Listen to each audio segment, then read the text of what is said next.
Oi, gente, tudo bem? Como está por aí?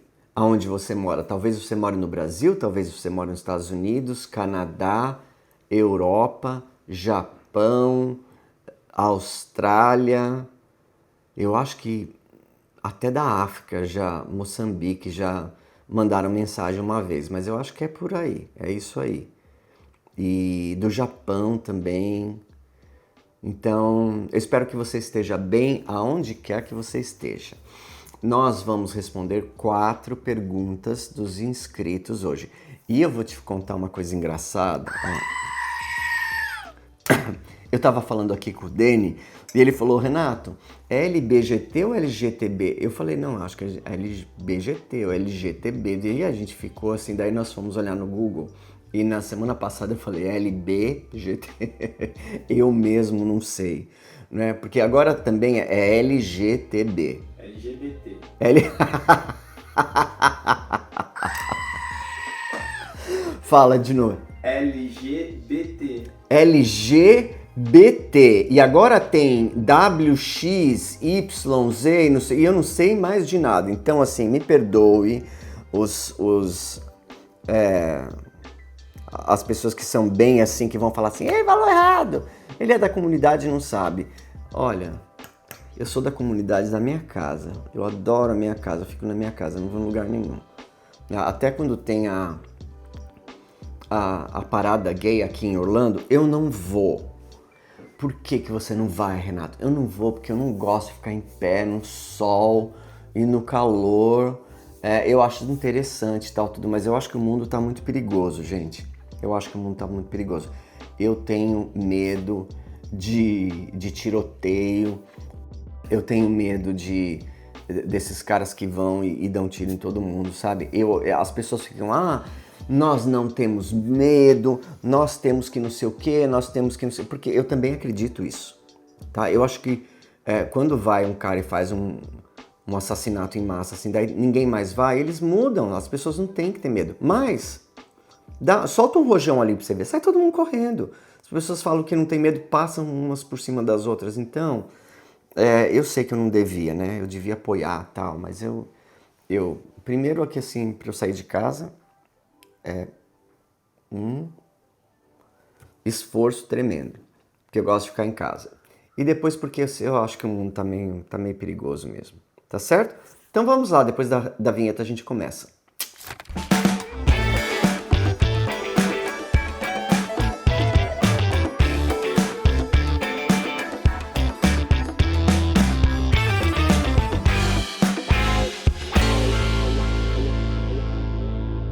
Então vamos lá.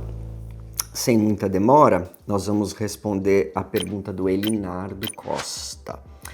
Renato, parabéns pelo seu trabalho, muito obrigado.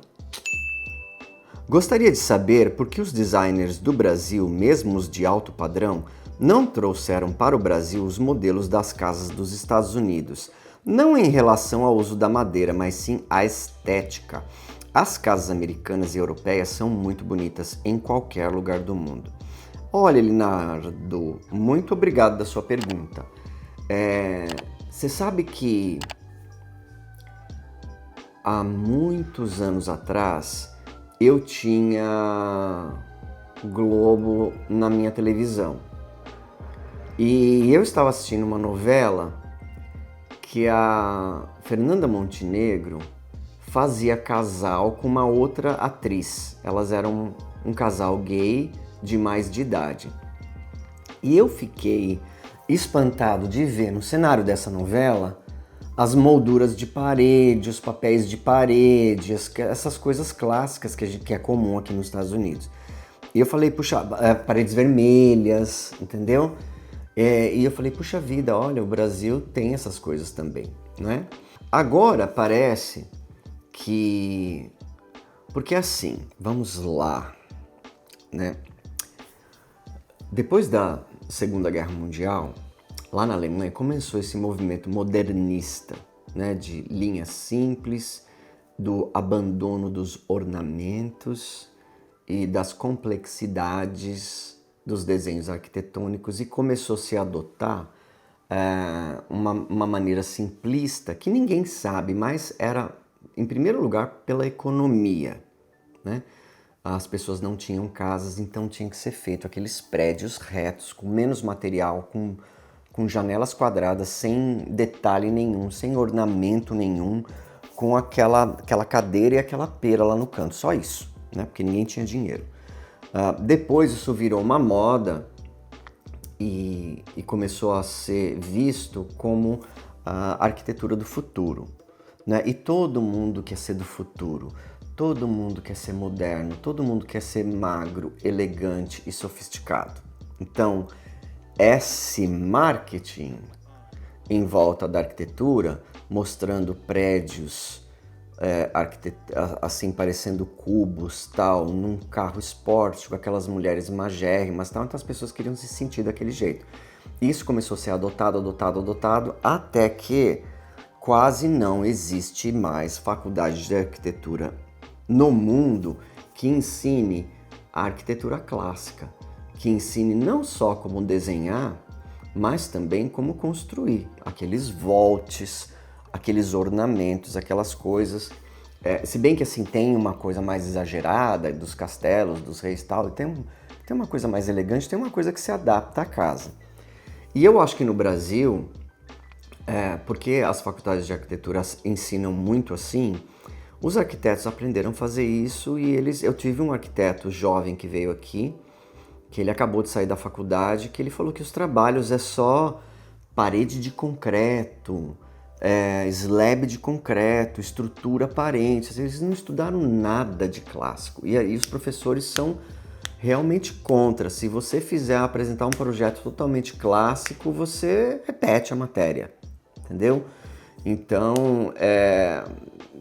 foi mesmo assim direcionado e a população comprou. E hoje está muito assim, né? As decorações estão muito iguais. Outro dia o Alex estava assistindo, nós estávamos assistindo o canal da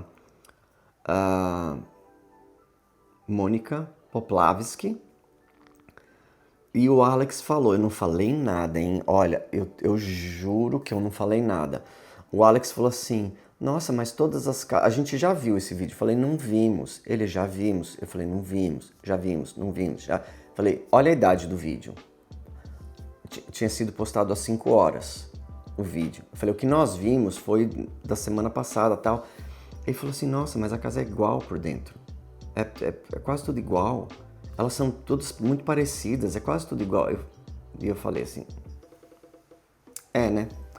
E eu estava assistindo uma arquiteta que mora em Portugal e ela foi fazer uma casa no Brasil que está num canal de arquitetura de uma brasileira ali. E a mulher falou assim, o que eu queria é que a casa não parecesse um showroom. Olha, me desculpa, mas ela foi tão mal sucedida porque a casa parece um showroom. A casa parece uma loja de imóveis. Não tem nada que fale da personalidade do proprietário. É igual uma outra... Esses ripados, gente, já deu, né? Já deu esses ripados. Então, é muito perigoso você ficar indo nessas ondas, né? Porque você faz um negócio que todo mundo faz, que é lindo, tal, que impressiona, daqui 3, 4 anos, não é mais. É como Farmhouse. A Joanna Gaines, pesquisa aí no Google, Joanna Gaines. Ela tinha um programa que se chamava Fixer Upper. E ela que trouxe de volta o Farmhouse para os Estados Unidos e virou uma pandemia que só se pegou assim nos Estados Unidos inteiro. A própria Joanna Gaines não faz mais nada Farmhouse. Até a casa dela ela mudou. Até a decoração interna ela mudou. Até os projetos dela são diferentes. Mas o povo ainda insiste a fazer essas coisas. Não é feio? Não, imagina, não é feio. Mas é uma moda.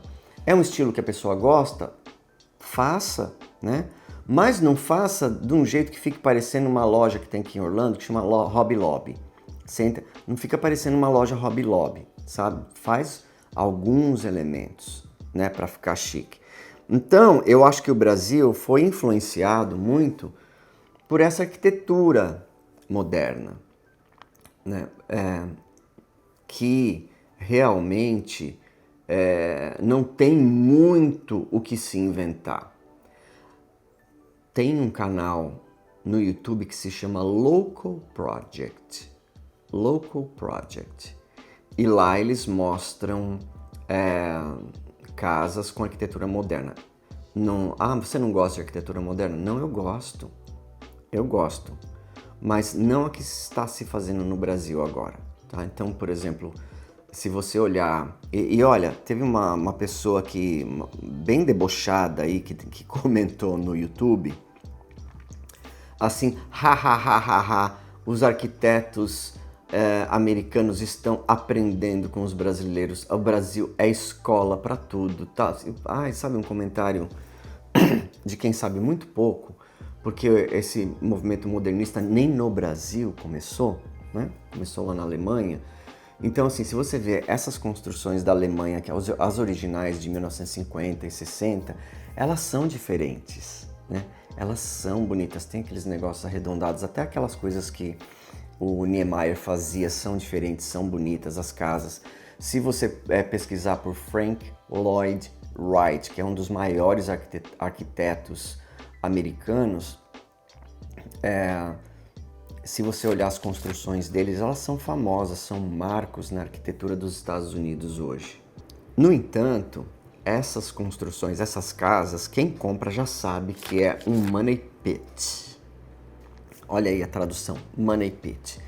É um poço de dinheiro, né? Um poço sem fundo. Você joga dinheiro, porque elas têm vazamento. Esses tetos de concreto, não é à toa que se inventou um telhado assim, porque a chuva só cai na terra por causa da força da gravidade, né? Então ela é atraída, na verdade ela não cai, ela é atraída. E aí quando ela cai no telhado, ela escorre e vai embora. Agora, quando você tem um teto reto, ela cai e ela tem que escoar perfeitamente. E por mais que seja impermeabilizado, esse teto reto, esse flat, vai dar vazamento. Então essas casas do Frank Lloyd Wright têm vazamento por tudo quanto é lado. E nem é muito bem visto, embora a arquitetura por fora é bonito, é diferente. Olha, por exemplo, uma arquitetura moderna que se faz agora no Brasil e aqui também. E olha, por exemplo, uma casa de Frank Lloyd Wright ou uma casa do movimento Bauhaus da Alemanha. É bem diferente. Então, assim, eu gosto. Mas eu acho que o Brasil tem essa influência muito forte da arquitetura. E eu acho que a nossa cultura brasileira... Olha, agora eu vou falar mal da gente, hein? Vai, Vicente, dá um grito.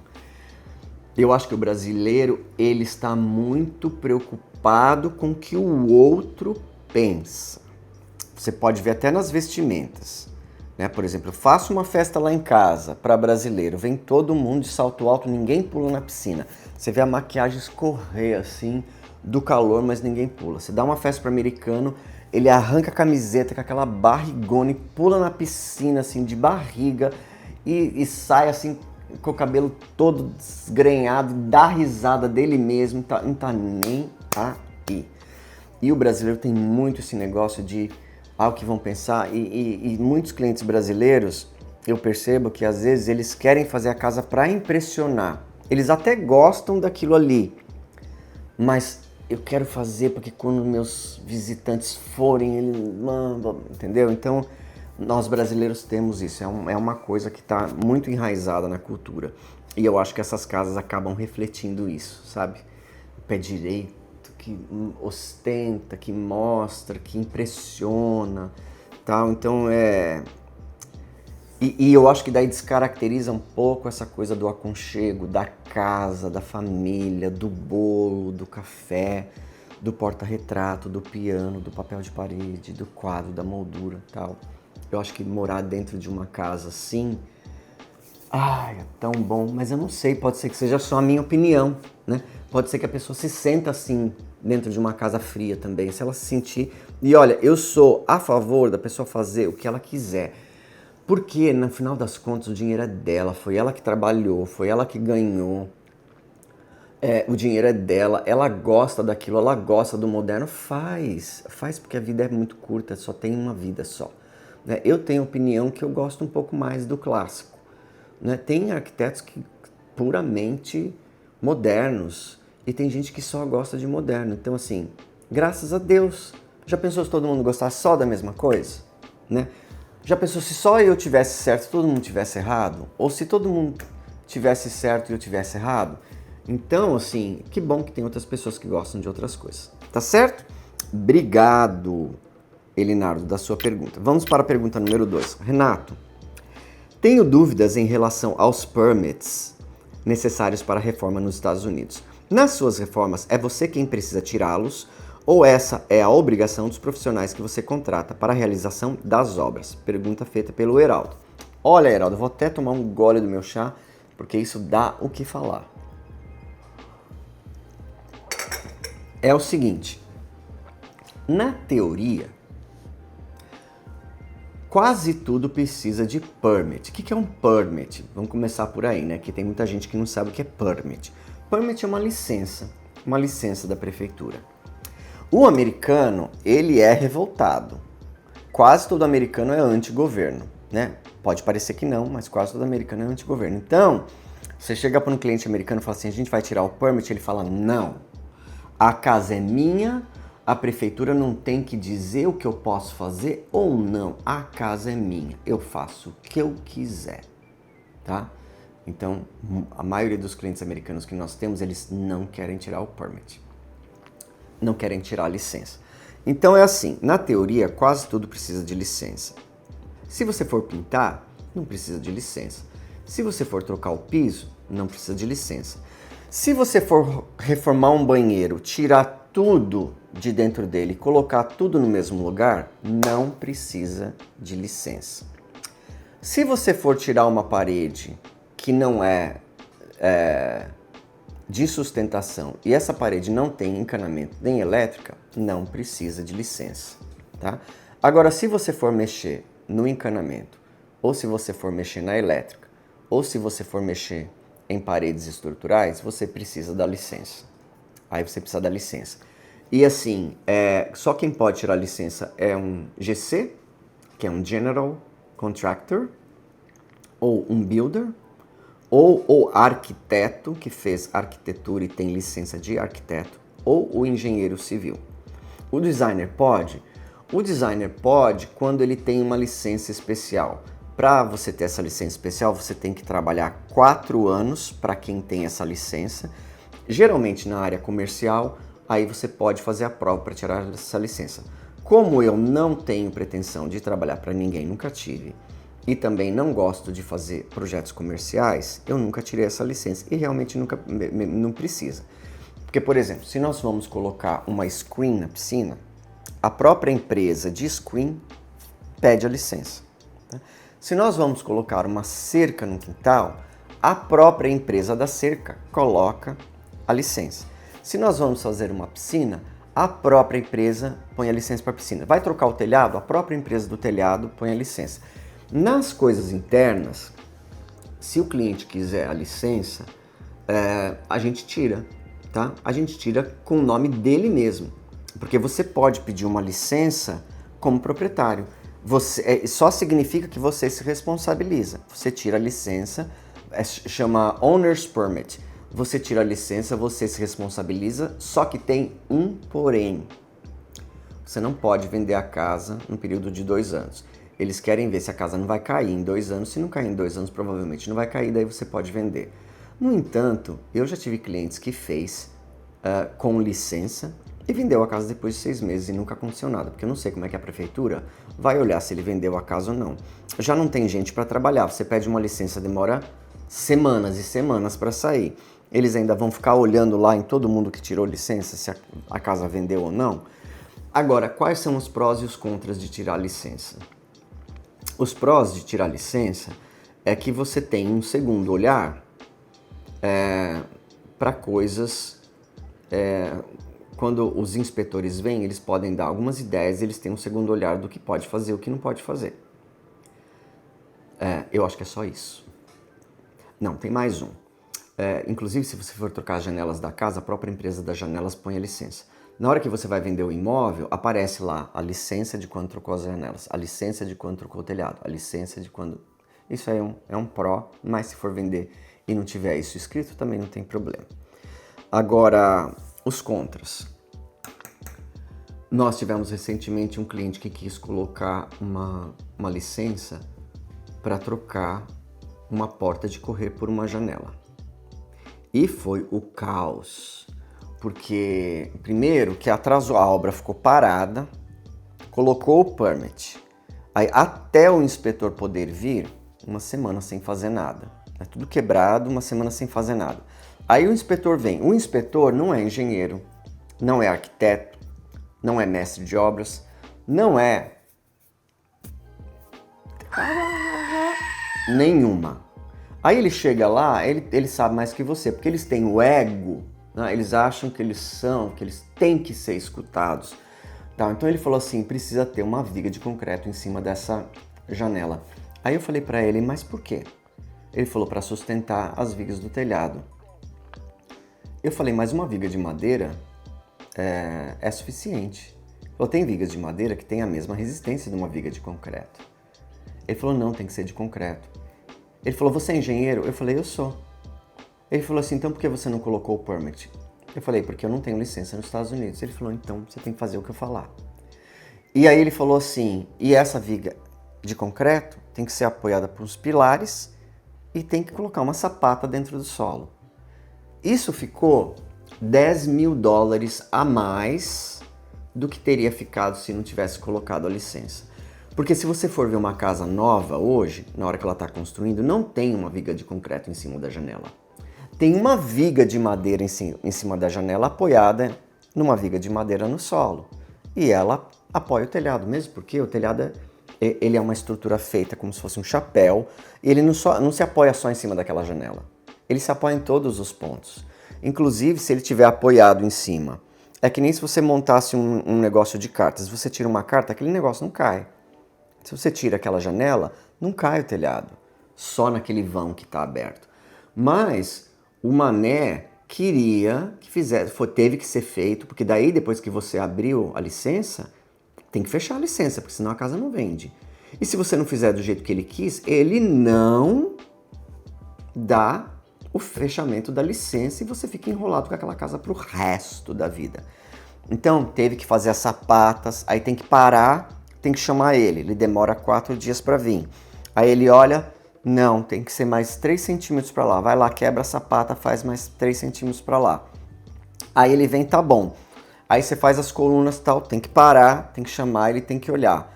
Aí, entendeu? Então assim, atrasou a obra em um mês e ficou 10 mil mais caro.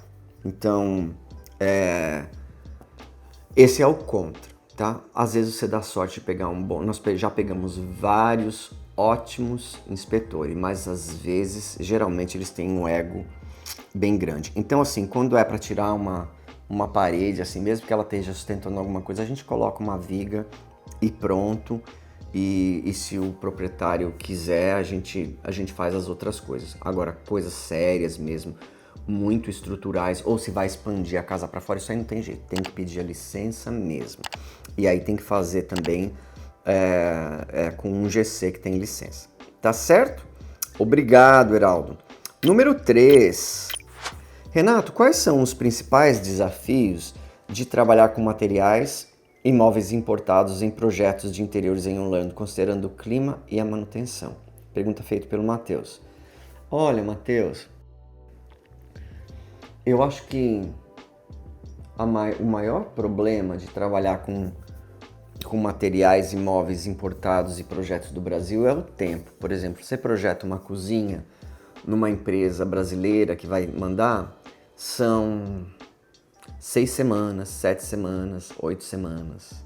E a pessoa não quer esperar tudo isso, entendeu? E às vezes, por exemplo, você tem que demolir a cozinha, fazer as paredes do novo layout, daí a empresa vem e mede. Daí, 7 semanas depois disso, a pessoa fica sem cozinha por 7 semanas, entendeu? A menos que a pessoa não esteja morando aqui, ou que a pessoa esteja construindo e tem uma casa para ela morar, tudo bem, mas se é um cliente que está morando, é quase inviável, quase impossível, né? Os móveis, eu acho que os móveis, eu nunca tive um cliente que quis gastar $15 mil num jogo de sofá para fora, né? Eles, aqui o clima da Flórida é brutal, né? É muito úmido, fica tudo molhado. Fica tudo molhado, fica água na mesa, fica água nos bancos. Então, assim, a gente costuma gastar o menos possível, o mais bonito que der para nós colocarmos, mais funcional, mas que daqui 2 ou 3 anos possa se trocar sem dó. Eu tenho uma mesa de ferro fora da minha casa com guarda-sol que eu sento, tomo café ali, tem umas cadeiras de ferro e tal. A cada 4 anos eu tenho que jogar no lixo e comprar outro. Que enferruja tudo, deteriora tudo. Então, eu acho que para os móveis de fora, não compensa realmente você, num clima subtropical como é aqui, altamente úmido, você colocar um jogo de sofá de 10 mil dólares, de 20 mil dólares, que daqui 4 anos você vai ficar muito triste de ter que doar aquilo e comprar outro. Agora, dentro da casa, se for móveis, cadeiras, mesas, coisas que chegam até 30 dias, aí dá sim, né? Só que fica mais caro, né? Fica mais caro. Como nossos clientes já têm a desvantagem de o dólar ser multiplicado por 5,5, né? Então, cada dólar que a gente gasta aqui são 5 reais. Cada 1.000 dólares são 5 mil reais. Cada 100 mil dólares são 500 mil reais. A não ser que ele realmente tenha muito poder aquisitivo, ele acaba indo pelas lojas daqui mesmo, que tem coisas muito mais baratas. Tá certo? Obrigado, Matheus. Então vamos lá. Pausa para o chá. Renato, além de localização e preço, quais foram as características mais inusitadas ou surpreendentes que já fizeram um comprador decidir fechar o negócio em uma casa em Orlando? Pergunta feita por Tânia. Olha, Tânia, quando eu li a sua pergunta hoje de manhã, eu fiquei pensando, gente, que pergunta difícil de responder. Eu fiquei assim, tentei começar a lembrar, porque como eu faço isso já há 14 anos, 13 anos, acho. 13 anos. Eu já vendi muito. Assim, se você contar no começo, no começo eu vendia bastante, 25, 30 casas por ano, né? Depois começou a cair. Quanto mais o YouTube foi ficando famoso e os corretores brasileiros começaram no YouTube e eu me recusava a entrar no YouTube, menos eu vendia. Até que assim, eu cheguei a vender 10 imóveis. Né? Então, e depois quadriplicou. Então, assim, mais de 300, 400 imóveis que eu vendi, eu realmente tive que pensar para saber que casa. Então, eu vou te dizer, uma casa que um cliente olhou um negócio e ele falou que era essa casa. Foi uma casa que era uma casa de 2 andares e tinha um telhado com umas dormers para fora. Dormers são aquelas janelinhas. E quando nós olhamos o primeiro andar e o segundo andar, e aí nós subimos no terceiro andar, ali era uma inteira suíte, tinha closet, banheiro e um quarto enorme, e aquelas janelas assim, e aquele telhado assim, e ele falou assim, nossa, parece que eu tô dentro do seriado. Ele falou, nossa, isso aqui, e ele ficou lá, e ele olhava na janela, ele falou, eu vou fazer uma sala de TV aqui, e tem esse banheiro, eu vou fazer uma mini cozinha e tal. E ele comprou por causa disso. Eu nem me lembro mais aonde era, tá? A outra que o cliente comprou, geralmente o cliente compra por causa da vista, né? Mas você falou, localização e preço. A vista para lago, geralmente vende a casa. Ou vista para reserva natural, vende a casa. Agora, eu tenho uns clientes que eu atendi sexta-feira, que nós fomos olhar uma casa, um charme. Ai, essa casa é um charme, eu espero que eles escolham ela. Foram a que mais eles gostaram, mas é um charme aqui em Longwood, no Sweetwater. E no fundo, o quintal desce assim. Então parece que você está numa montanha. E tem uma casinha, não é casa de bonecas que fala, acho que é uma casinha de criança assim, com escadinha. Uma casa de árvore, assim, sei lá. E eles ficaram apaixonados por aquilo. Então, E aquela descida, e o charme da casa. Então eu acho que aquilo ali vai vender essa casa. Uma outra casa que foi muito interessante foi uma casa que tinha um basement, ou que tinha um porão. Sabe, que você abre uma porta e tem uma escada e você desce e tem um andar debaixo da terra. E era uma sala de TV com bar, e é uma caveman, né? Tinha uma sala para assistir jogos, tudo de madeira, com um bar e garrafas de uísque, não sei o que, e mesa de bilhar e não sei o que. Ele comprou essa casa por causa dessa sala. Então eu acho que foram essas 3 aí que eu lembro, tá bom, Tânia? Então, gente, olha só, chegou ao fim, eu sei. Chegou ao fim, Vicente.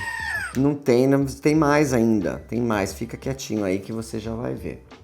Então, olha só, muito obrigado das perguntas. As perguntas ficam cada vez melhores. Elas ficam cada vez melhores. Eu gosto muito de responder. E eu espero que você goste muito de ouvir as respostas. Desculpa se eu falei alguma coisa errada. Eu não sei tudo, eu não sou perfeito, mas o que eu sei, eu tento... O que eu não sei, eu tento procurar saber. Tá certo? Então, espero que você tenha uma ótima noite de descanso. E nós nos vemos na quinta-feira. Tá? Na quinta-feira às 18 horas. Tá? Uma ótima semana para você. Tchau, um abraço.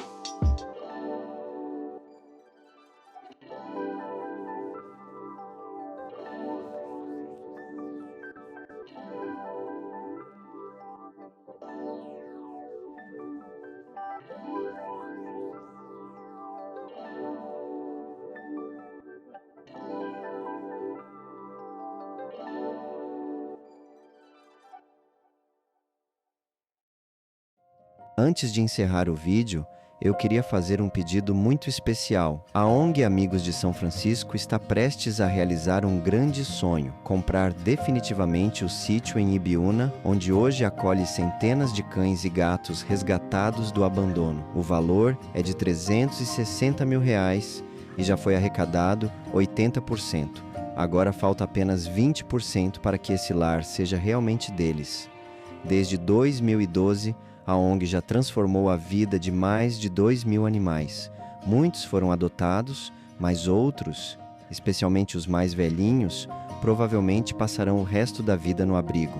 E é justamente por eles que essa conquista é tão importante. Se o sítio não for comprado, todos correm o risco de perder o único lar que têm. Por isso, eu peço a sua ajuda. Não importa o valor, qualquer contribuição faz diferença. A sua doação pode significar dignidade, segurança e amor até o último dia de cada um desses animais. Vamos juntos unir forças e transformar esse sonho em realidade.